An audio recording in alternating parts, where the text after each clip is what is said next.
Post for a second and listen. ഞാൻ ഈ ഒരു കോണ്ടന്റ് ക്രിയേഷൻ ജേണി സ്റ്റാർട്ട് ചെയ്യുന്നതിനൊക്കെ മുമ്പ് ഒരുപാട് ഇൻസെക്യൂരിറ്റീസ് ഉണ്ടായിരുന്നു. നമ്മളെല്ലാവരും വിചാരിക്കുന്ന പോലെ തന്നെയുള്ള ഒരുപാട് പ്രശ്നങ്ങൾ എനിക്കുണ്ടായിരുന്നു. അതായത് ഞാനിതെങ്ങനെ സ്റ്റാർട്ട് ചെയ്യും, കോണ്ടന്റ് ഇട്ട് കഴിഞ്ഞാൽ ബാക്കിയുള്ളവർ എന്നെ പറ്റി എന്ത് വിചാരിക്കും, ഇങ്ങനെ ഒരുപാട് കാര്യങ്ങൾ ഞാനിങ്ങനെ ആലോചിച്ച് കൂട്ടിയിട്ടുണ്ടായിരുന്നു ആ കുറച്ച് ടൈമിനുള്ളിൽ തന്നെ. ദെൻ എനിക്കൊരു സ്റ്റാർട്ടിങ് ട്രബിൾ ഒബ്വിയസ്ലി നമുക്ക് എല്ലാവർക്കും ഉണ്ടായിരുന്നു, അതേപോലെ തന്നെ എനിക്കും ഉണ്ടായിരുന്നു. അപ്പോഴെല്ലാം എന്നെ ഹെൽപ്പ് ചെയ്തിട്ടുണ്ടായിരുന്നത് എൻ്റെ കൂടെയുള്ളവരും മാത്രമല്ല, ഇൻസ്റ്റഗ്രാമും ഫേസ്ബുക്കും യൂട്യൂബും ഒക്കെ തന്നെയാണ്.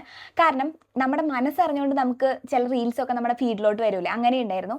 ഒരുപാട് പേര് കോണ്ടന്റ് ക്രിയേറ്റേഴ്സിൻ്റെ മോട്ടിവേഷണൽ വീഡിയോസ് ഞാൻ കണ്ടിട്ടുണ്ടായിരുന്നു. അപ്പോൾ എനിക്ക് അവരുടെ, അതായത് എല്ലാ കാര്യങ്ങളും എനിക്ക് ഓർമ്മയില്ല, ഒന്ന് രണ്ട് കാര്യങ്ങളാണ് പറഞ്ഞതിൽ എനിക്ക് ഇപ്പോഴും ഓർമ്മയിൽ നിൽക്കുന്നത്. ഒന്നാമത്തെ കാര്യം, നമ്മൾ ഇപ്പോൾ കാണുന്ന റീല് ഒരു 5 മിനിറ്റ്സ് കഴിഞ്ഞാൽ നമ്മളത് മറന്നു പോകും. അവരുടെ ഫേസ് ഒന്നും നമുക്ക് ഓർമ്മയില്ല. ഇതന്നെയാണ് എല്ലാവരുടെ കാര്യത്തിലും സംഭവിച്ചുകൊണ്ടിരിക്കുന്നത്. സെക്കൻഡ് തിങ്, നമ്മൾ അവരുടെ, അതായത് ഏറ്റവും ഫേമസ് ആയിട്ടുള്ള, അല്ലെങ്കിൽ 4 ഇയേഴ്സ് ആയി, 5 ഇയേഴ്സ് ആയി, 6 ഇയേഴ്സ് ആയിട്ടുള്ള കോണ്ടന്റ് ക്രിയേറ്റേഴ്സിൻ്റെ ഇപ്പോഴത്തെ വീഡിയോസ് ആയിട്ട് നമ്മൾ കമ്പയർ ചെയ്യുന്നതിന് പകരം അവരുടെ ഫസ്റ്റുള്ള വീഡിയോസ് ആയിട്ട് നമ്മുടെ ഇപ്പോഴത്തെ വീഡിയോസിനെ കമ്പയർ ചെയ്യുക. സോ അത് ഭയങ്കര ഒരു വലിയൊരു കാര്യമാണ് കേട്ടോ. ഞാൻ അങ്ങനെ പലരുടെയും അക്കൗണ്ടിലൊക്കെ കയറി വീഡിയോസ് ഒക്കെ കണ്ടിട്ടുണ്ടായിരുന്നു. അപ്പോഴാണ് എനിക്കൊരു സാറ്റിസ്ഫാക്ഷൻ കിട്ടിയത്.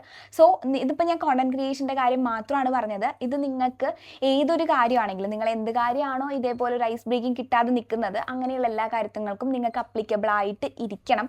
സോ എൻ്റെ ബാക്കിയുള്ള കാര്യങ്ങളൊന്നും നിങ്ങൾക്ക് റിലേറ്റ് ചെയ്യാൻ പറ്റാത്തതുകൊണ്ടാണ് കേട്ടോ ഈ ഒരു കാര്യത്തെ പറ്റി മാത്രം ഞാൻ പറഞ്ഞത്.